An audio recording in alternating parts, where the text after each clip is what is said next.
నేను కొండపల్లి శ్రీనివాస్ అనే నేను శాసనం ద్వారా నిర్మితమైన భారత రాజ్యాంగం పట్ల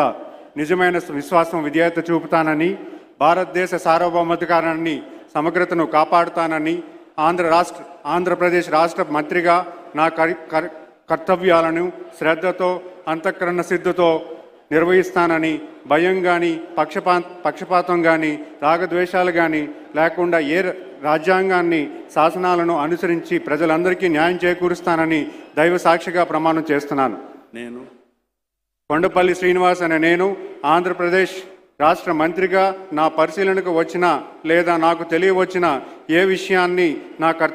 కర్తవ్యాలను సక్రమంగా నిర్వహించేందుకు అవసరమైన మేరకు తప్ప ప్రత్యక్షంగా కానీ పరోక్షంగా కానీ ఏ వ్యక్తికి లేదా వ్యక్తులకు తెలియపరచనని లేదా వెల్లడించనని దైవ సాక్షిగా ప్రమాణం చేస్తున్నాను.